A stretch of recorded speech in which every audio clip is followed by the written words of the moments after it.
All this week, we've been bringing you the results of our exclusive WRAL News Poll. We surveyed 677 likely voters statewide about candidates and issues on the ballot this fall. And tonight, a look at the two state Supreme Court races. They're more important than ever this year because the U.S. Supreme Court, of course, threw out Roe versus Wade and left abortion restrictions now up to states. Our Capitol Bureau Chief Laura Leslie joins us live at the state Supreme Court building with what voters are saying about all this. Laura? Lena, the current balance of power on the state's highest court is 4 Democrats and 3 Republicans.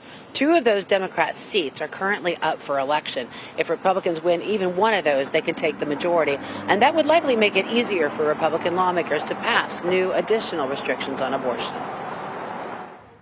Democratic Justice Robin Hudson is retiring from the state's high court this year.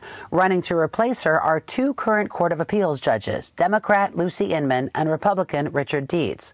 Among likely voters we asked, 37% said they would vote for Dietz compared to 32% for Inman, but 31% say they're still undecided.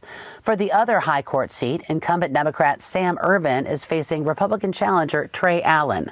39% of likely voters say they'll back Allen compared to 37% for Ervin. 24% are undecided. State Supreme Court races boil down to partisanship. Meredith College political scientist David McLennan says voters often don't know much about judicial candidates, and they're usually not based on policy positions like other races.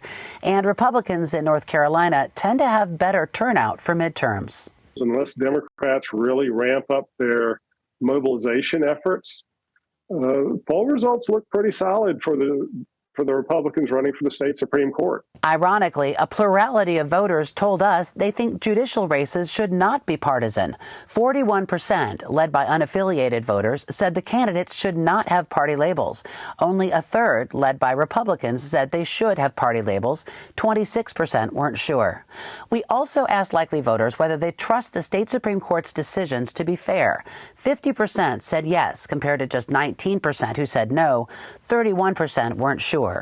Republicans were more likely to say yes than Democrats. Unaffiliated voters were more likely to say unsure. Finally, we asked voters whether the issue of abortion will factor into their votes. Now that the U.S. Supreme Court has overturned Roe versus Wade, abortion laws will be settled in state courts. 16% said abortion will be their determining factor. 36% said a major factor, 22% somewhat of a factor, and 23% said it's not a factor for them. 3% weren't sure.